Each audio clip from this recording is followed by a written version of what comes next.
All right, why don't we get rolling, and then the audience will continue to trickle in as I do my introductory remarks. So welcome, everyone. Thank you so much for being here. Good morning. My name is Elon Berman. I'm the Senior Vice President of the American Foreign Policy Council. This webinar is the latest in a series of virtual events on the changing nature of Islamic extremism and the Western struggle against it. In today's installment, we're going to tackle the topic of Islamism in the Southern Gulf. And like our past sessions, today's event is tied to and draws heavily from AFPC's World Almanac of Islamism project. For those of you that might not know about the Almanac, it's one of AFPC's keystone projects, and it's a scholarly web and print resource that's designed to track trends in political Islam over time. It's an effort that we've administered for about a decade now, and we're excited to let you know that the 2021 print edition will be available in about a month. But all of the chapters that are included in that print edition are already available online at almanac.afpc.org. And I encourage all of you who are attending this webinar live, and all of you who may watch it later, to visit the Almanac website and explore it for yourselves. There's really sort of a wealth of information there. And when you navigate the site, when you explore, you'll see that the Almanac is truly a massive effort. It's as comprehensive as we've been able to make it up until now. It's still growing and changing. And what we're trying to impart is a truly global look at the Islamist phenomenon. And I'm delighted that three of our Almanac authors are with me today to explore Islamism in the Southern Gulf and how it abuts their various areas of expertise and the chapters that they've authored for us. The first and a repeat guest is Catherine Zimmerman from the American Enterprise Institute. Katie is a resident fellow at AEI, and she's an advisor to AEI's Critical Threats Project, which does some tremendous work tracking foreign security and political threats. I urge all of you to check it out. Second is Varshika Devayer, who is a senior research analyst at the Foundation for Defense of Democracies and an expert on Gulf affairs. So welcome. And third, we have James Barnett, who's a research fellow at the Hudson Institute, dialing in from Africa, which is sort of one of the beauties of having web events rather than live events, is that we get to pull experts who happen to be hanging out in different parts of the world. So welcome, James. Guys, thank you for doing this today. This is really tremendous. Before we get started, I wanted to give our attendees a few administrative notes, just in terms of how this will flow. As you'll notice, the chat function for all attendees has been disabled, or it will be in a minute.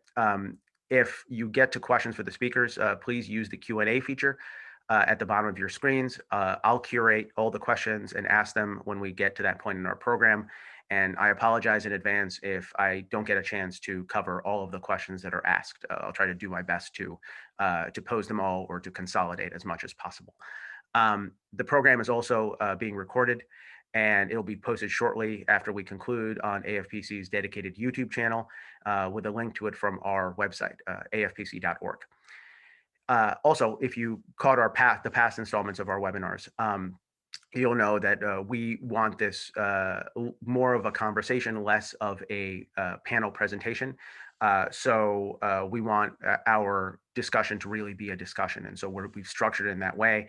I'm going to pose a series of questions for each of our panelists to try to sort of navigate us through what is a very broad and very dynamic and complex topic. So with that in mind, let me get started. Let me sort of pose my first question to Katie. If you give me just 1 second, I will unpin myself and pin Katie. And Katie, let me ask you this. The Yemeni Civil War, and this is sort of obviously any discussion of the Southern Gulf is really centers these days around the discussion of the Yemeni Civil War.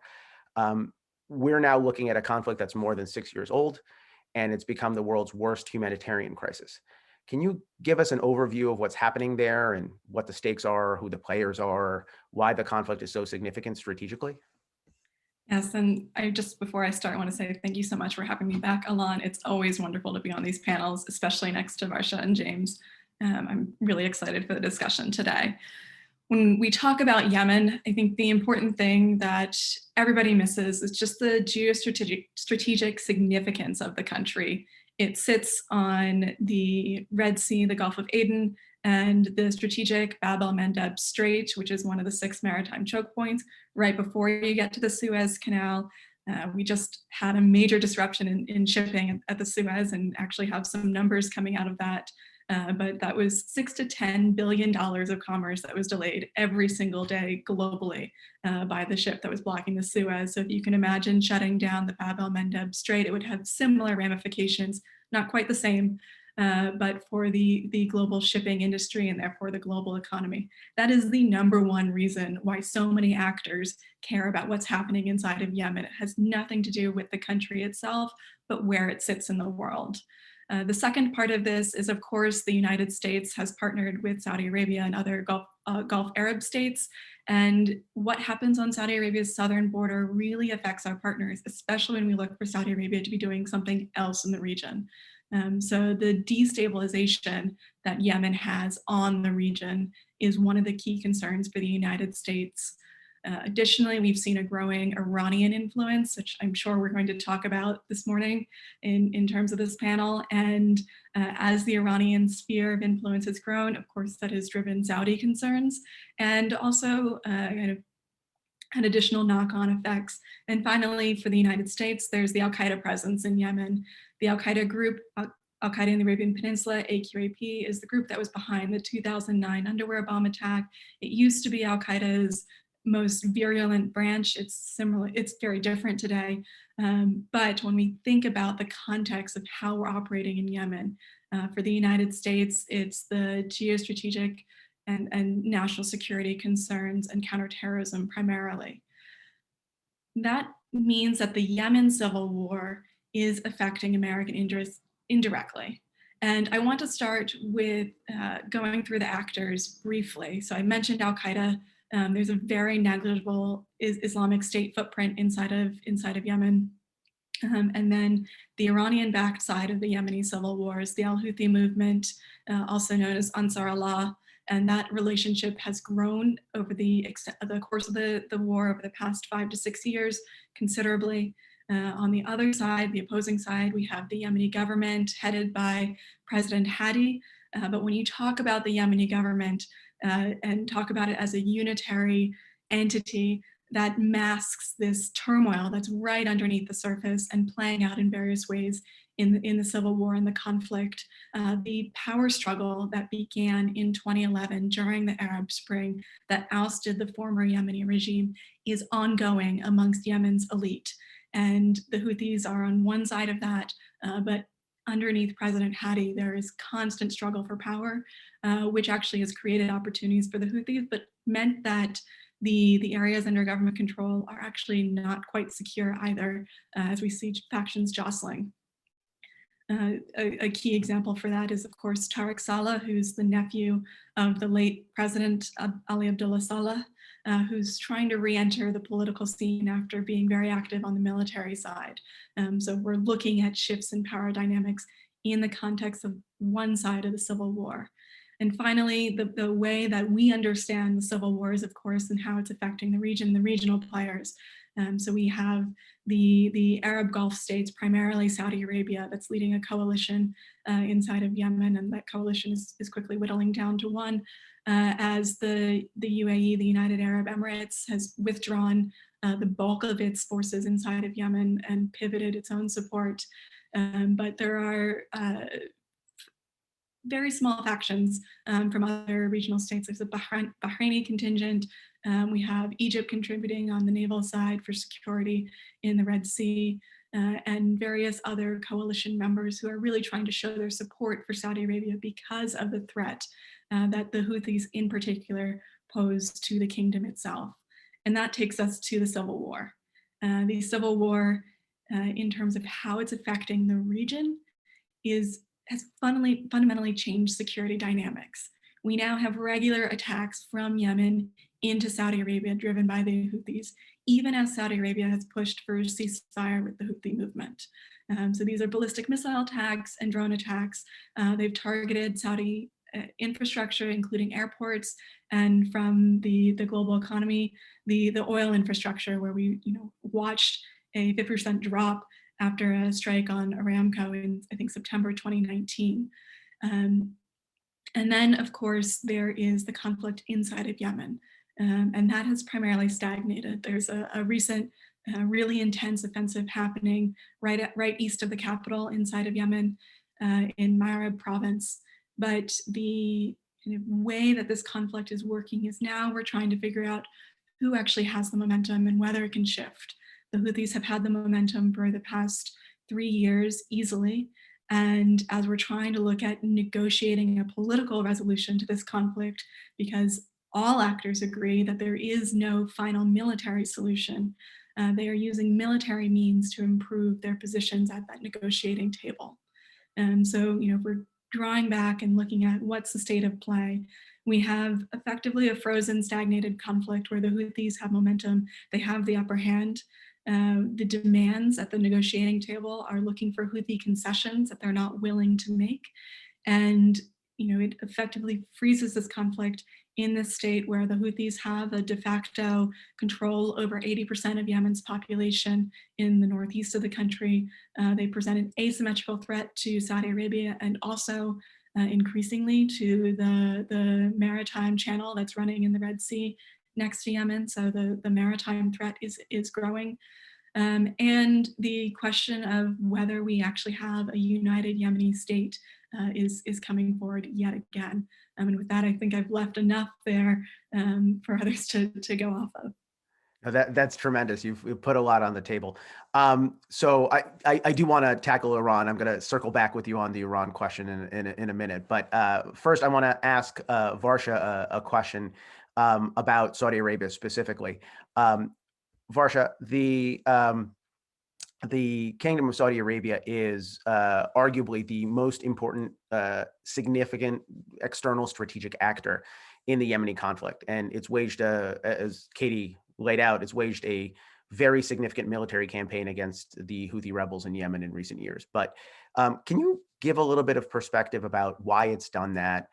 What's the strategic thinking in Riyadh? And more importantly, right, because the proof is in the pudding, has this campaign been successful? What has it accomplished? What has it not accomplished that the Saudis want to accomplish? Sure, thank you so much. It's a pleasure to be alongside Katie and James, and thank you for having me, Ilan, and thank you to all of our listeners for tuning in today. So on Saudi Arabia, why the kingdom intervened. Saudi Arabia intervened militarily to assist the Hadi government in March 2015. The Houthis took over Sana'a in September 2014. And between this period of September 2014 to about February 2015, they gradually consolidated their control over the capital, Sana'a, which caused the Hadi himself actually to flee to Aden in southern Yemen. And then in March, he showed up in Riyadh. Saudi Arabia, alongside the UAE and some of the other Arab and Gulf states that Katie had just mentioned, they intervened with the stated purpose or intent of restoring the Hadi government to power. But that being said, Saudi Arabia has always viewed Yemen as a domestic policy issue. It's allegedly founding King Abdulaziz told his sons on his deathbed to keep Yemen weak. So that story just is an example of the importance with which Saudi Arabia has always viewed Yemen historically. And what the Saudis fear with the Houthis is, well, let me backtrack a little bit. When I say when they view the Houthis as a domestic, when they view Yemen as a domestic problem, the countries share an 1,100-mile long border. So what happens in Yemen always has a risk of spilling into Saudi Arabia. So Yemen's instability has been something that Saudi Arabia has feared spilling into its own borders for a long time. With the Houthis specifically, their takeover of Sana'a and Iran's support to the Houthis, the Saudis have feared the entrenchment of the Houthis into a Hezbollah-style outfit on Saudi Arabia's southern border. And this is the rationale behind their military intervention. Has the intervention been successful? Right? I think that is the question. I would say it has been resoundingly unsuccessful by some metrics. Saudi Arabia famously told the Obama administration that the war would take 6 weeks. 6 years later, they are still stuck and they're trying to extricate themselves with varying degrees of success. The Hadi government is still in exile and they're still weak. The Houthis actually control more territory now than they did in 2015. And by some accounts, Saudi Arabia has bled immense amounts of treasure into this conflict. Some estimates say at one point they were spending as much as $200 million a day into this conflict. Saudi Arabia's poor targeting practices have won it scorn and ostracism, both in Capitol Hill and internationally. It's really done damage to Saudi Arabia's international standing, which also happening at the same time as the rise of Saudi's young de facto leader and crown prince, Mohammed bin Salman. The two have become interlinked. So Saudi's image has battered MBS's image, which has then created a lot of problems for the US-Saudi relationship, particularly as we look at a leader that could rule Saudi Arabia for decades, longer than even the founding King Abdulaziz has. And Iran has been able to, against this whole backdrop, exploit the Houthis as a low-cost way of threatening Saudi Arabia, to the point where the Houthis are actually starting to become an independent and viable threat to the Saudis. It's no longer just Iran sort of directly, or to whatever extent, of course, that is questionable, but Iran's direct actions towards the Houthis are less of a concern right now, and more of a concern actually is what the Houthis are doing themselves in terms of developing missile technology and in terms of using Yemen as a staging ground for future attacks against the kingdom and against other countries in the region. So that's the unsuccessful side of it, right? But I would say that there's another side too. By some metrics, the war has been successful, right? I would say that the war has worked to expose the cruelty of the Houthis in a very revealing fashion. I think there's this perception, wrongfully so, that Saudi is bad and Houthis are just sort of actors caught in the middle of it. And the truth is the Houthis they've committed a score of atrocities that this war has really brought to light. Amongst them, the Houthis have used child soldiers in the conflict. They have stolen food aid that was meant for starving Yemenis. They have imposed draconian religious laws in all of the areas that they have taken over. They have arrested, tortured, allegedly even raped female activists. They have arrested, tortured dissidents, journalists. The list goes on, really. So by that measure, the conflict has really exposed the bad faith actions of the Houthis and the threat that the Houthis pose to Yemen itself. The conflict has also worked to further expose Iran's meddling in the region by showcasing Iran's logistical and military support for the Houthis. So I think if there were ever any doubts prior to this war about the true commitment to Iran's nefarious activities in the region, this conflict has laid bare its desire to exploit whatever systematic weaknesses it can find in the Gulf. And that brings me back to the point I said earlier. I think what the Saudis are fearing most is the establishment of a permanent Hezbollah-style outfit on the southern border. And if we're going to judge the success of the war in terms of have they eradicated that threat, no. And I would leave it at that.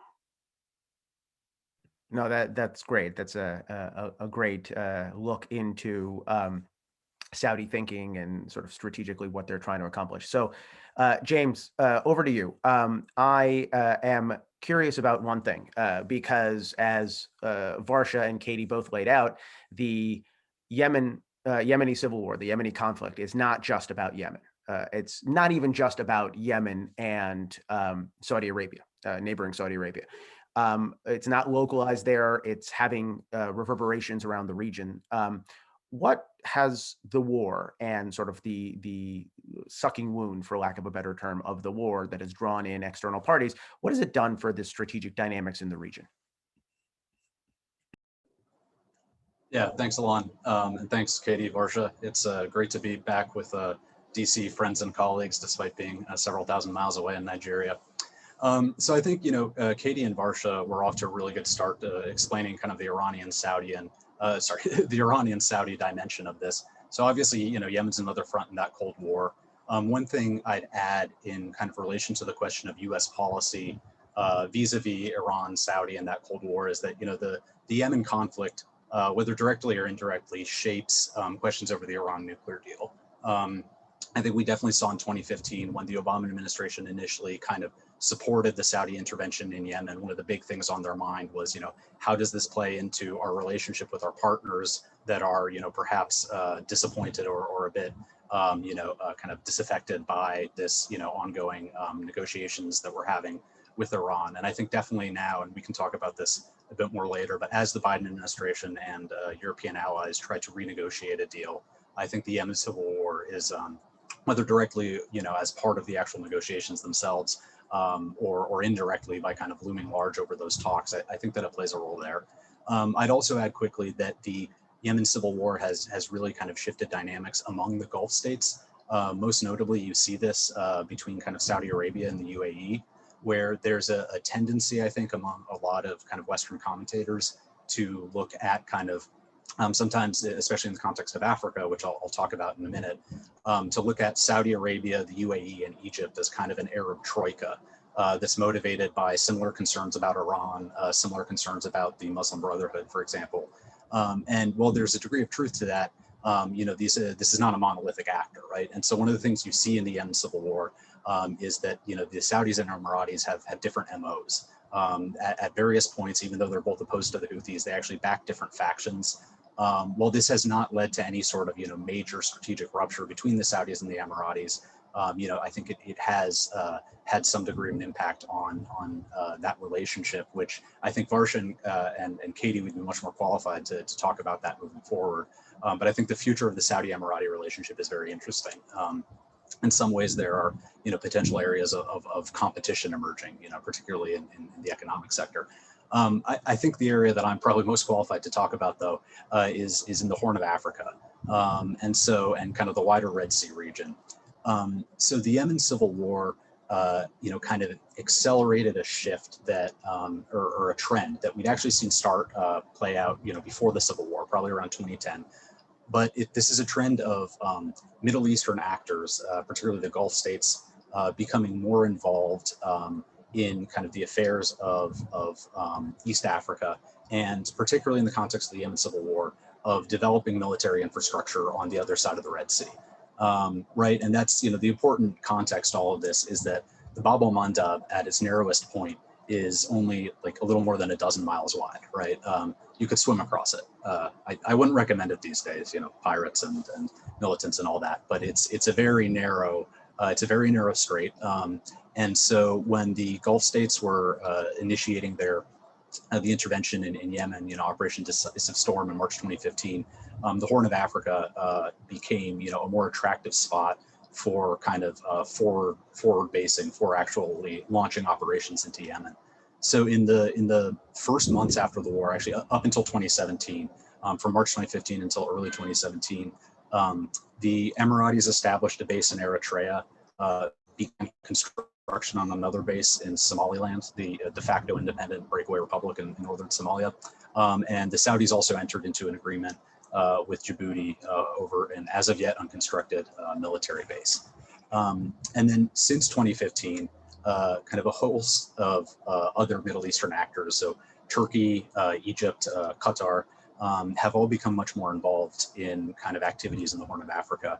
And while that's not directly related to the Yemeni Civil War necessarily, the Civil War is kind of an important backdrop to what's happening in the Horn, where you have Middle Eastern actors that are, they're bringing with them in many instances their investment, which is often welcomed by African heads of state, but they're also bringing with them their rivalries, their prejudices, their worldviews. And so you see, for example, the GCC rift that erupted in June 2017, and particularly kind of the longer rivalries that underpin that, because the rift itself, is being somewhat ameliorated, I suppose, but there's still a great degree of rivalry among the Gulf states, also including Turkey and Egypt. And you see that beginning to play out in the Horn of Africa, and often compounding what are already kind of political crises in that region, and playing out in very interesting ways. So I could talk about that a bit more. I think one last point I just add quickly.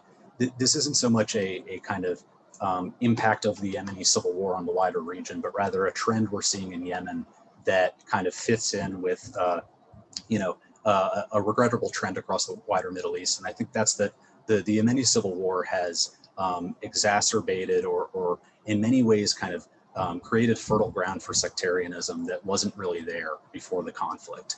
Yemen has historically been a bit more of a, the sect has not been as important of an issue there within Islam as, there have been other societal fissures as well. But I think in that regard, what we're seeing in Yemen is not too dissimilar from, what we saw in Iraq after 2003 with the American invasion, and then what we saw in Syria after 2011 with the Arab Spring. And so in that sense, Yemen is kind of part of this broader trend that we're seeing that feeds in some ways and is reinforced by this Saudi-Iranian Cold War. But I'll stop there. No, that's wonderful.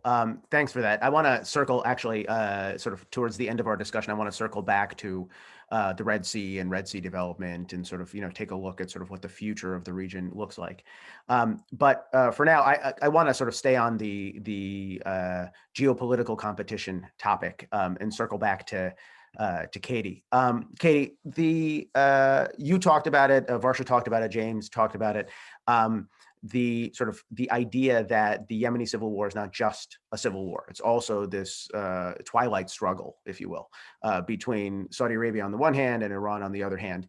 And I think the sort of most viewers, most observers sort of appreciate that that secondary conflict.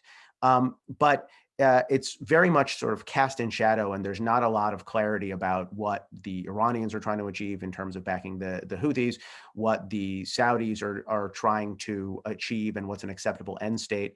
And then obviously the third actor here is the United States, as James mentioned, where US policy is changing and we are beginning to shift policy towards both countries, right? Both towards Saudi Arabia and both towards Iran. So can you talk about that a little bit more just for a few minutes? Certainly, it's probably deserves its own long discussion as well. But when we're looking at Yemen through this Saudi-Iran lens, I think, just to start with the US policy framing, because to me, that's actually the most problematic way that we have treated Yemen. We tend to silo the Yemeni Civil War and our Iran policy. And, it ends up creating various strands of US policy that are actually at friction with each other. And the friction points create opportunities primarily for our adversaries to gain. So as we focus on resolving the Yemeni Civil War, which the framing from the Biden administration has been about the catastrophic humanitarian toll. And the numbers are just daunting when you look at them. When we're talking about a country of 30 million people where it's upwards of 70–80% of those people don't know where their food is coming from and are facing severe malnutrition. And the numbers keep going the wrong direction. I mean, it's just unfathomable when you're looking at the humanitarian conditions that Yemenis are living in. The humanitarian concerns within US policy have created opportunities for the Houthis to take advantage. And actually, my assessment is that the Houthis were able to maneuver that incredibly successfully in 2018 into what has kind of become a victory for them, even though the victory hasn't yet consolidated. So what I'm referring to here is there was a lot of discussion in May-June of 2018 about a pending offensive against Al-Qaeda, which is Yemen's largest port city. And the humanitarian toll for that offensive would have been significant, in the hundreds of thousands directly affected, and then millions indirectly affected, because 80% of Yemen's food, so its commerce, is coming through that port itself. What the Houthis did is they said, we'll come to the table. We end up with the Stockholm Agreement, which came through at the end of that year, December of 2018, which put a pause on the fighting and basically set conditions for a third-party observation of what was happening inside and administration of what was happening inside of Hodeidah. And that actually is one of the inflection points for the Emirati decision-making, where the Emiratis realized that their military campaign was not going to have an effect if you take Hodeidah out of the equation. And so, they're seeing increased pressure from Iran at that time in the Persian Gulf. And then, of course, their assets are in Yemen, where they're having very limited effects. So we see the drawdown begin. But more significantly, it created a pattern of behavior within the Houthis, where the Houthis have been able to hold up the humanitarian conditions that they themselves are party to. And so Barsha laid this out very well. The Saudis get blamed for it because of the air campaign, because they are the state actor in all of this, and because we can apply leverage state to state against the Saudis. But the Houthis have manipulated aid. They have treated their own civilians horribly, and the human rights abuses are ongoing inside of the areas that they control. But they have been able to manipulate the dialogue such that every time there is pressure against them, they hold up the humanitarian card. And it has been effective. We can look at the decision behind the designation of them as a terrorist organization, as a foreign terrorist organization, which would have additional ramifications. But one of the key reasons the Biden administration reversed it was because of the humanitarian conditions and the toll that it would have had. So, from a US policy perspective, we're focused on that issue and not on the national security challenges. And we are trying to negotiate with the Iranians separate from resolving the Iranian sphere of influence in the Middle East, which is quite problematic, Yemen being one place, but also Syria that we don't talk about anymore as in terms of how Iran has consolidated its air and land bridge now through Syria. The kind of Iranian-Saudi conflict that's bubbling inside of Yemen is all about influence in the Gulf of Aden and the Red Sea region. And for Iran, what Yemen was it was an opportunity. The Houthis are not an Iranian proxy. They are increasingly in Tehran's sphere of influence. It's not clear that what Tehran says, the Houthis will do, but what is clear is that the relationship has been mutually beneficial, and there is no clear off-ramp for the Houthis, who now have partnered with the Iranians and see no other partners in the region except for the Iranian axis of resistance, which they have now fully embraced. And that's actually some research that I'm working on today. But the Iranian objective is to have influence beyond its territory into that Gulf of Aden region, beyond the Persian Gulf, because the shipping and the oil is incredibly important, and also contesting Saudi Arabia's hegemony of the region, which it's done quite successfully over the past 6 years. For the Saudis, the role in Yemen is yes, it has to do with countering Iran, but as Varsha pointed out, Yemen is a security concern for Saudi Arabia, and it's been that way for decades. The instability in Yemen has direct ramifications for Saudi Arabia, not just in terms of global shipping and oil, but really in terms of the long border that Yemen shares with Saudi Arabia and the ability of this insecurity to move across that border.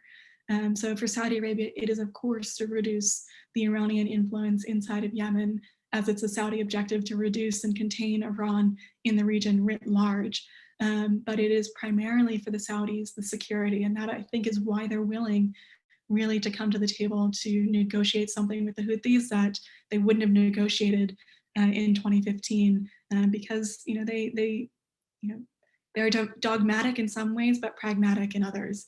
And the cost of the Yemen war is now such that Saudi Arabia, I don't think, can sustain regular attacks from Yemen against the kingdom. And the regime is going to face real challenges if this persists for another year, 2 years, particularly as Saudi Arabia is planning for the future, in which Iran and the US have re-entered some sort of deal, which I think our Arab partners all believe will re-empower the Iranian regime and some of expeditionary behavior in the region. Thank you. No, that's great. So speaking of coming to the table, we're in April now, but it's correct to say late last month, late in March, the Saudi government floated a new ceasefire plan that was designed, at least according to Riyadh, to end the conflict. Varsha, can you talk a little bit about the permutations of the plan, sort of what it contains, what its likely effects are going to be if they come into effect, and what the prospects are for that?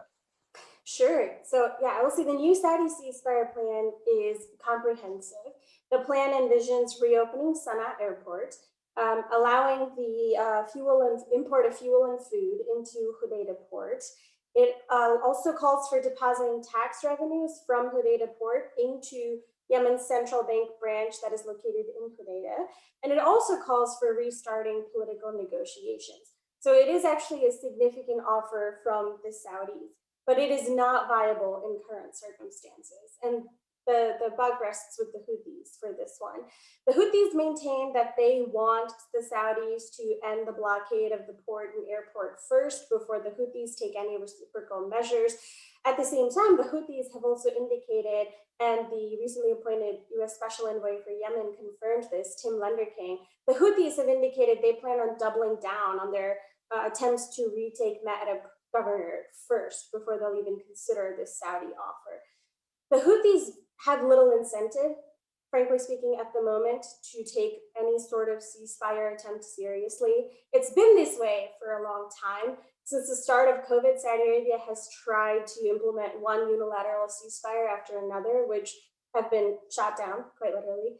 And it's because of the military balance of power on the ground right now. It is very much so that the Houthis have a significant bit of leverage.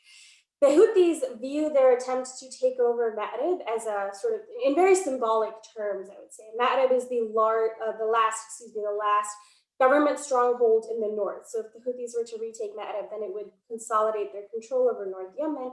And in the Houthis' calculus, they think that if they were able to do this, it would give them a much stronger hand going into any sort of political negotiations. They're also doubling down on their military offensive in Daz. Ma'rib is a very big prize because it contains, it hosts Yemen's largest power plant. And it also has Yemen's oil refinery.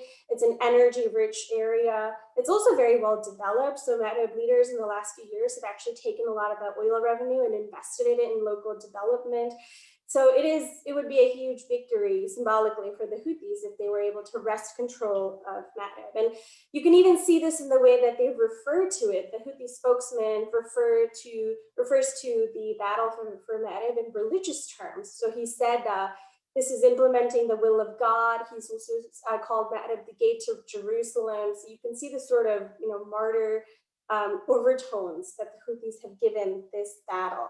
That being said, the Houthis have also upped their barrage of missiles into Saudi Arabia over the last few weeks, which is, as Katie had just said earlier.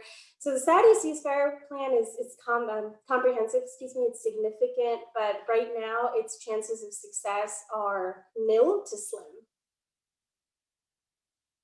That's great. A little depressing, but great. Thank you. Excuse me. Thank you for that. So, all right. So, James, over to you, because I want to pull on something, pull on a thread that you mentioned sort of in your first response, because you talked a bit about and I think entirely properly, about the sort of the geopolitical backdrop with regard to shifting U.S. policy towards Iran and how that's influencing the way the United States thinks about Yemen. Obviously, this is a policy that's in motion, but the Biden administration has focused on Yemen pretty intensively in its early going, including as part of its Iran outreach, but also as part of its sort of recalibration towards Saudi Arabia.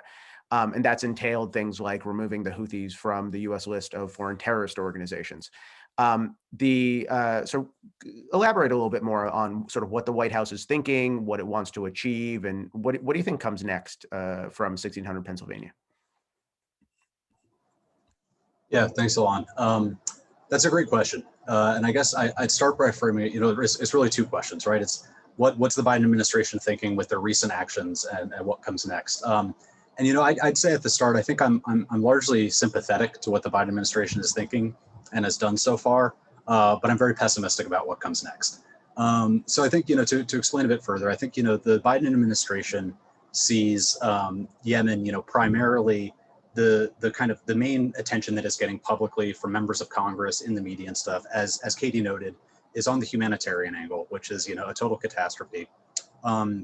And then also, there's the Saudi angle, right? And with the killing of Jamal Khashoggi, I think that really thrusts MBS into the spotlight, and a lot more attention was paid on Saudi Arabia by kind of the Western media, political community after that incident.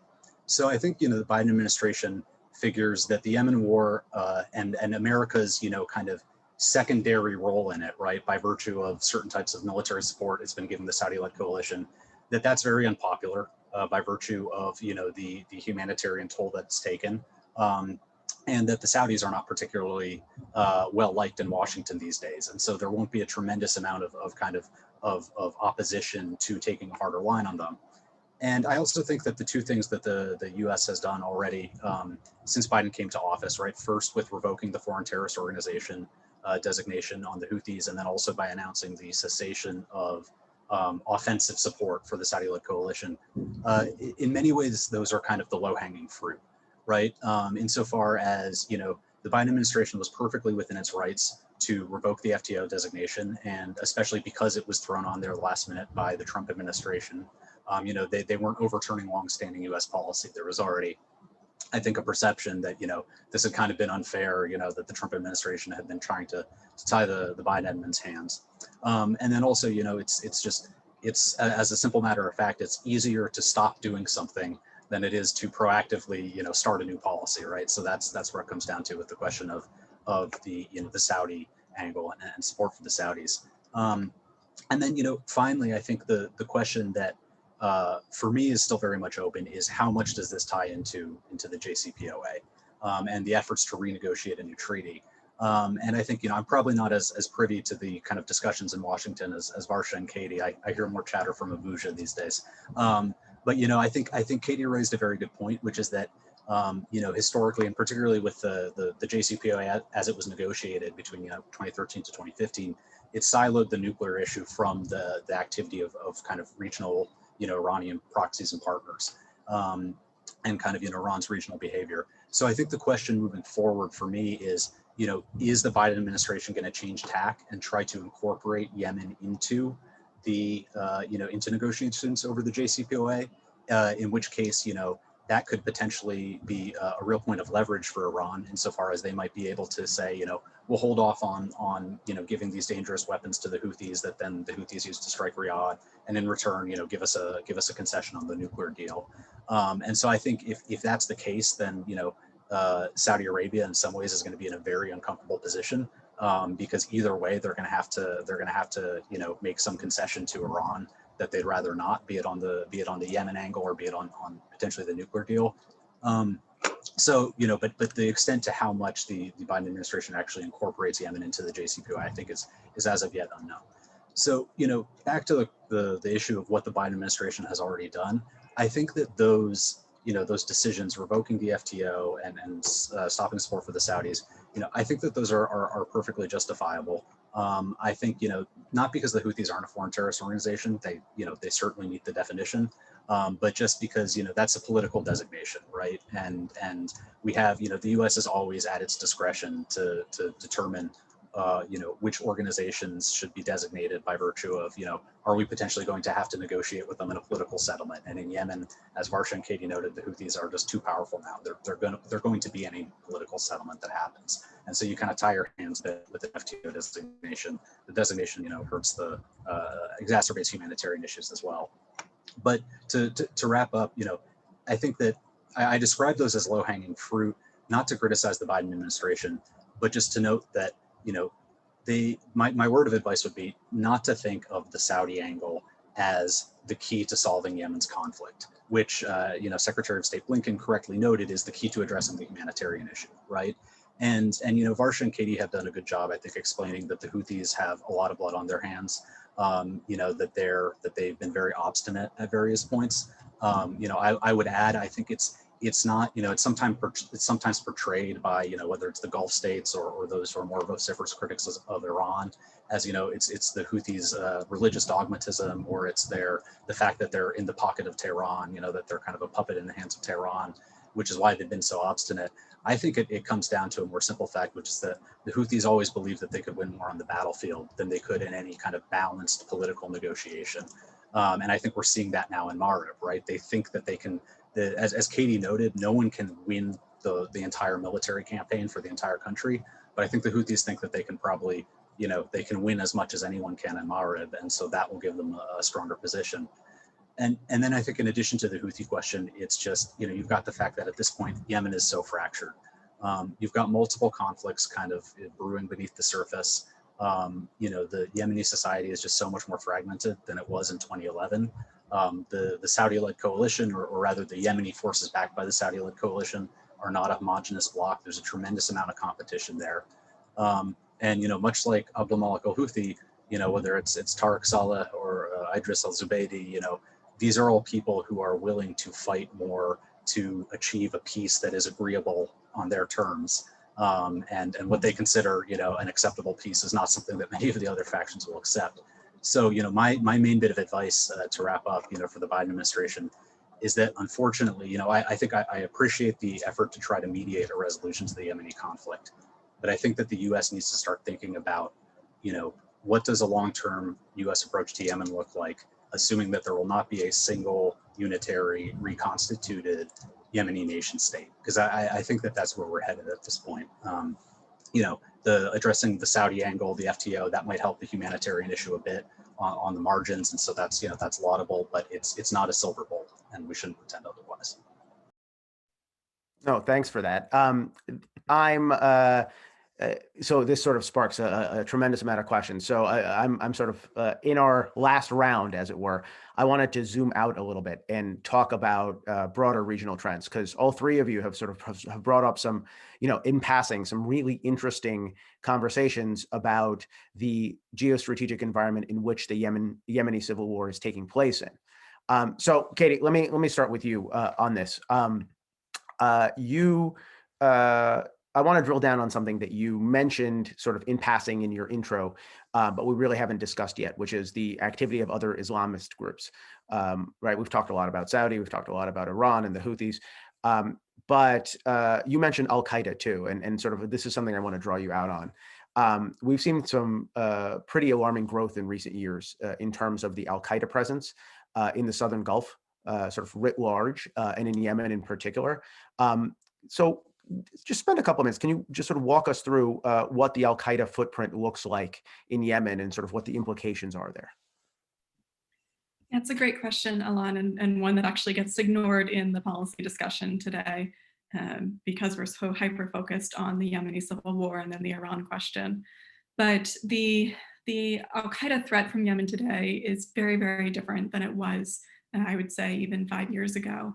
And a lot of that has to do with the United Arab Emirates and the fact that the UAE put special forces on the ground and really coordinated a Emirati Yemeni-led ground offensive against AQAP with US support. And I can talk about that campaign and also some of the problems that came alongside that campaign. But as somebody who has watched Al-Qaeda in Yemen now for over a decade, I can tell you that the organization has really never been this disrupted and this disorganized. And that includes back in 2009 when it conducted the underwear bomb attack. The problem, though, is that AQAP, Al-Qaeda in Yemen, still has all of the sanctuaries that it had in 2009. So all of the progress in terms of counterterrorism operations against Al-Qaeda in recent years have rolled back significant gains that were in addition to what Al-Qaeda had when it was launching external attacks against the United States. So that comes with a huge caveat in terms of what the threat looks like to us. The challenges that Al-Qaeda faces has been the decapitation campaign has really been effective. So the senior leadership has been in hiding. We've seen actually the challenges with communication between the leadership and getting their message out, primarily because the United States has been able to target both the media operations and then also the leaders through various intelligence activities. And the carve out now that has occurred where we have senior leadership in hiding, Al-Qaeda foot soldiers out fighting. They're fighting in a central province and that part of the conflict has actually began before the Yemeni Civil War and will probably persist after the Civil War. But they're foot soldiers. And so kind of the real depth of expertise is there's a significant gap between new recruits and the kind of very vetted, experienced leadership And we're not seeing battlefield leadership emerging simply because whenever we see a capable commander coming forward, the Emiratis and now actually primarily the United States have picked them off. In terms of the gains and losses that I discussed, and this is why the Civil War is so concerning to many terrorism analysts, is because the space that it creates for organizations like Al-Qaeda. In 2015, AQAP took over vast amounts of southeastern Yemen, including Yemen's third largest port city, Al-Mukalla, which it held for just over a year. And it expanded from there. It governed by proxy and was able to take all of the resources from the banks and to really utilize that and catalyze it to strengthen. And it took the Emiratis training up Yemeni soldiers and also putting in hundreds of their own special forces to conduct ground operations to clear the populated areas to get that land back. So when we're talking about what the Emiratis have done, they actually had a two-front campaign. One was supporting the Saudis in the anti-Houthi campaign, especially along the Red Sea front.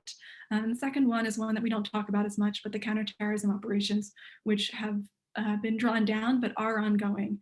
And they have partnered with the United States in that, and they have local Yemeni partners. It's caused challenges on the ground for certain, and the way that the Emiratis prosecuted that fight have contributed to the instability. They empowered various southern actors, both with military resources and money, which when you layer that on to the political struggle that I mentioned coming out of 2011, but with the South really comes out of the unification in the 1990s and the Civil War. We have an active secessionist movement and a question of the balance of power within the various regions that remains unresolved. And I think every Yemen analyst will tell you it's that balance of power question that is driving the conflicts, and that is at the heart of the Civil War, and was kind of why we saw all of these dynamics fall into place. But outside of Al-Qaeda, there's also been some interesting Salafi dynamics. And these are the Salafi networks in Yemen are incredibly powerful. They're not jihadis, so they're not a threat to the United States in the same way that we think about them, but they can facilitate it. And the growth of some of these Salafi networks should be concerning, especially as they've been empowered in the Civil War. And the reason Salafis are empowered, and this has happened in other theaters, Libya being an obvious example, where we have Madhali Salafis now, really with significant influence. The reason why they are so able to gain influence is they're fighting in defense of Sunni communities and defense of local reasons. They're not letting as much of local tribal geographics, so the human terrain, play into their decisions of where they're going. So they'll go to the front line of the fight, and they're actually much more committed to winning it than others are. So it does create an interesting dynamic on the ground as we're looking at the changing role of Islamism inside of Yemen. And the last question, of course, is the role of political Islam. And this one has been incredibly contentious in the region. We can recall the rift with Qatar, which was nominally over its support for the Muslim Brotherhood, and the ongoing tensions that the Gulf states have with Turkey and with Erdogan's neo-Ottomanism in both the Middle East and in Eastern Africa. And the kind of question of how that plays into Yemen, the largest political opposition bloc going before the Arab Spring was Al-Islah Party, which included a Muslim Brotherhood wing, it included a tribal faction, and it included actually a very Salafi faction. And the jostling in Yemen created opportunities for the Muslim Brotherhood and the UAE in particular, which has an allergy to the Muslim Brotherhood that is like none other I've seen in the region, cracked down and really manipulated internal Yemeni politics. So as I talked about at the opening, with the power struggle that's happening within the Yemeni government, this is all being folded into it, and who can actually have power in Yemen is being dictated by some of these questions about the role of the Muslim Brotherhood in the Middle East, and particularly now inside of Yemen. No, thanks for that. So speaking of political Islam, Varsha, I wanted to sort of to draw on something that is, I think, hugely significant, but we really haven't talked about up until now. The question of what is the same and what has changed in Saudi Arabia. Back in 2016, the Saudi government launched its domestic transformation plan, which is colloquially known as Vision 2030. And there's a lot to say about that, about Vision 2030, obviously. But in particular, I'm curious about the religious component. What is the kingdom doing in terms of repackaging and reformulating the way it thinks about Islam, given the fact that it has, quite frankly, a historically problematic role in the spread of radical ideas, both in the Middle East and beyond? Things are shifting. I'm curious as to how much you think they're shifting. Yeah, I think that one of the greatest achievements of Mohammed bin Salman's reform drive and Vision 2030 has been this shift in Islamism.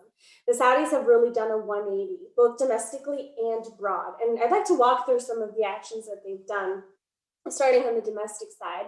They have, I think it was in 2015, before MBS was named Crown Prince, the Saudis drastically curtailed the power of the once dreaded religious police, the CPVP, prevention of virtue, promotion of virtue, prevention of vice. There we go, let's get them hooked up. They've enacted textbook reform in recent years. The issue of hate-filled state textbooks has been a perennial thorn in the US-Saudi relationship. They have opened up social space for both genders to commingle in ways that we haven't seen in decades. They've chipped away at elements of the guardianship system, which left Saudi women very vulnerable and strip them of their autonomy to make even basic life decisions. And they've used the Muslim World League within Saudi society to spread this message of tolerance. On the foreign policy side, what the Saudis have done abroad, they've divested ownership of some state-owned mosques in recent years. They've used the Muslim World League again to spread this message to the Muslim diaspora, push this idea of moderation. And in fact, Mohammed Al-Isa, who is the head of the Muslim World League, has explicitly stated that integration of Muslims into non-Muslim society is going to be one of the Muslim World League's main objectives going forward. This is a sea change because the Muslim World League is the organization that the Saudis used to spread Wahhabism for several decades prior. So we really are seeing a total 180 in how they've taken this vehicle of radicalism and extremism and are now using it to spread this new message. And what that new message is that the Saudis are really leaning into this dynamic that Islam had been hijacked and taken hostage by extremists. And now the kingdom is going to step in and course correct and return the kingdom to moderate Islam. So there's definitely a little bit of whitewashing going on. The kingdom's own role, both domestically and abroad, in propagating the Wahhabist line has been conveniently left out of the rhetoric. And it's quite interesting to see this even in cultural ways too. I think last Ramadan there was a Saudi, or 2 Ramadans ago, Saudi TV program that even depicted for the first time on TV the takeover of the Grand Mosque in Mecca. So they are using, I would say, as many tools as they can to reshape public opinion, both domestic and abroad. Of course, this has not always been roses. It's the Saudis after all. So it's come with a very heavy authoritarian clampdown on the clerics in very troubling ways. So we've seen a lot of arrests. This is part of the authoritarian clampdown that MBS has targeted against dissidents and activists and journalists, and of course culminated in the horrific murder of Jamal Khashoggi. But among the clerics that have faced the government's 180 has been Salman al-Auda, who is probably one of the most, if not the most famous Sahwa cleric, who then rehabilitated, renounced his Sahwa ways and tried to spread this message of recalibration. Salman al-Auda has been detained since 2017. Saudi prosecutors have been trying to stick him with the death penalty. There have been other clerics that have been detained alongside him. One notable example was of a cleric who I don't believe he's detained, but Ayed al-Qarni, who was also one of the Sahwa folks, who went on TV about 2 years ago and publicly renounced his Sahwa stance and apologized. So it's very interesting to see the co-optation of clerics in these different ways, whether it be making them into mouthpieces for new government policy or detaining them to make them into public examples. So that being said, I would say the bottom line, the progress that the Saudis have made with the Muslim World League should be praised. It should be encouraged. And looking at policy, this is an area where the Biden administration has tremendous opportunity. I think the Trump administration had this beautiful opportunity with Mohammed bin Salman. There was this new sort of untested guy that they could have really guided and molded and influenced, and it was an opportunity that was lost. But the Biden administration has a similar opportunity in looking at all of the positive things that have taken place under MBS's watch, and in seeking ways that we can work with the Saudis and encourage this type of progress, the Muslim World League being, I would say, one of the most obvious areas for collaboration. Thanks for that. That was a really great sort of tour through what the Saudis are doing. So staying on at least that neighborhood for a minute, James, I wanted to pick your brain about something that you mentioned earlier. It's the Red Sea region, which is sort of your focus. It's sort of your bread and butter, has become a major focus of Saudi foreign policy over the last several years. And it's a way for the kingdom to really sort of to act extra regionally. The kingdom has always sort of cast a pretty large international profile, but increasingly you're seeing Riyadh turn its attention to Africa. Can you outline for us what the Saudi vision towards Africa is, and sort of what we're likely to see coming out of Riyadh, and also sort of what the implications are for the broader region? Sure. Yeah, thanks, Alon. I think, to start with that point about the Red Sea, I think Katie did a great job earlier explaining just how economically important it is for global commerce. And then when you consider that it's also Saudi Arabia's territorial waters, that Saudi Arabia is a kind of commodity-based, export-driven economy, you recognize how vital those shipping lanes are for literally the survival of the Saudi state. And I think, as I noted, this trend towards a more ambitious Red Sea strategy began prior to the Yemeni Civil War. But I think a couple of things have kind of helped solidify in Saudi Arabia's mind, as well as in the mind of other actors, chief among them the United Arab Emirates, just how important this region is. And I think one of those is the series of Houthi attacks on maritime shipping, as well as on Saudi-led coalition vessels in the Red Sea. I think that has really underscored for the Saudis, what a volatile kind of region this is from a maritime security perspective, and obviously what a crucial region it is for them as well. I think the Saudis have always understood the Red Sea as being important, and in fact, they're not entirely new actors in Africa either. During the Cold War, they were part of this anti-communist, rather clandestine alliance called the Safari Club that got up to some nefarious things with the French at various points in the 70s. But I do think you're right to note a major shift in kind of how visibly active the Saudis are and how visibly invested the Saudis are, particularly in that Horn of Africa, wider Red Sea region. And so I think what we're seeing is really kind of the materialization of a more coherent, but also more kind of ambitious and expansive understanding of what are Saudi interests in the Red Sea region. And I think, there are several different types of interests that they have. You could categorize them kind of very vaguely as like economic, kind of political, diplomatic, or geostrategic. I mean, these are loose areas, and they all kind of they all intersect. And the Saudis in particular have a long tradition of kind of blending economic statecraft with other kind of elements of their strategy. On the economic issue, I think, and Varsha would probably be the best qualified to talk about this, but as part of the 2030 and everything, Saudi Arabia is trying to diversify its economy. They're trying to even turn, Aramco into more of kind of a more modern national oil company in some ways that's involved in, stuff like refining and plastics manufacturing, shipping further downstream. And so you're starting to see a bit of that in Saudi Arabia's approach to East Africa. For example, they recently opened up a new shipping line. I think that was in March of last year. So even at the beginning of the COVID pandemic, they announced the starting of a new shipping line in East Africa. And you've also seen several $1 billion of Saudi investment in several Horn countries, namely Ethiopia, Djibouti, and to a lesser extent Sudan.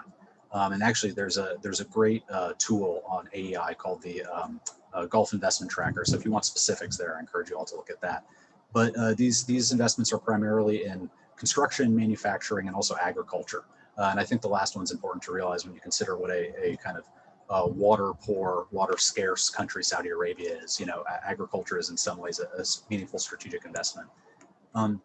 And you know, I'd argue that the Emiratis are probably actually doing a bit more in the Horn of Africa when it comes to the economic kind of statecraft angle, particularly in what they're doing with DP World and their port construction there. But you know, on the kind of political geostrategic angle, you know, I mean, there are several factors here. Part of it, right, is that Saudi is kind of reacting to the kind of ingress of and the expansion of some of his rivals and competitors, right? So Katie mentioned earlier that they're very irked by Erdogan's kind of neo-Ottoman foreign policy that has a certain Islamist angle to it. You know, they've had it. The House of Saud has a longstanding rivalry with the royal family of Qatar, and Qatar has also become much more invested in East Africa recently. So part of it is that Saudi is there to, you know, to try to box out its kind of competitors and its regional rivals. And then there's also, you know, there's the kind of the harder kind of strategic element, you know, the element of hard power, where again, you know, that you see that the Saudi-led coalition becomes much more involved in Yemen, in the Horn of Africa as the Yemeni Civil War, you know, kicks off, and that's in part because they're trying to, again, you know, prevent the possibility of kind of strategic encirclement by Iran or Iranian aligned factions. I think I've been talking for a few minutes here already, and I realize I went over a bit the last time. So I guess I'd conclude by saying, you know, one other thing that I think the Saudis are trying to achieve in the Horn of Africa, and I think you touched on this, is, you know, a bit of they're trying to highlight or demonstrate their karama, if you will, you know, their dignity, right? They want to be respected as, you know, a not just a leading force in the Arab world, and not even a leading force in what's traditionally been defined as the Islamic world, but more of kind of a global actor. And so I think this, you know, some of their extra-regional behavior that you see in the Horn, it ties into that. So an obvious example is their, you know, hosting of the 2018, what was called, you know, the Jedha Dialogue, and then the Jedha Agreement, which is a peace agreement between longstanding rivals Ethiopia and Eritrea. And the Saudis put out a very somewhat, you know, kind of self-centered, you know, note of, you know, expressing kind of the magnanimity that you'd expect from the House of Saud about, you know, we're very, you know, we're more than happy to essentially broker peace between the Ethiopians and the Eritreans. And the Eritreans in particular, it's a very proud regime. They were not happy with that note and said, you know, you were merely a venue. But so I think that, you know, that's also just, you know, what Saudi Arabia is doing in Africa. They're trying to put kind of this spin on it, that they're, you know, they're a development partner. You know, they're a kind of a diplomatic ally. They're a, you know, they're a political force to be reckoned with. So in addition to all the competitive aspects, they're also just trying to demonstrate that, you know, they're kind of a global, or at least an extra regional power in some way, in some way or another. No, thanks for that. So guys, I think we're going to have to cap it there. I'm usually very, very good at timekeeping, but I noticed that we've blown through our 12 noon stop time, DC time. And frankly, that's a testament to all of you, because this has really been a spectacular discussion in terms of substance, in terms of sort of explaining the Islamists and the geopolitical currents that are taking place in the Southern Gulf. My apologies to, you know, we have as everybody who's participating can see, we have a sort of queue of very insightful questions that are sort of lined up. Unfortunately, you know, we have time constraints and we can't get to them, but this is just an excuse, I think, to invite all of you guys back to sort of to continue this conversation. Maybe we'll do it in a couple months when there are new evolutions of the dynamics in the Yemeni Civil War to discuss, and also in US policy towards Saudi Arabia and towards Iran. But for now, we're gonna have to leave it there. Thank you, guys. Once again, this has been really a spectacular discussion.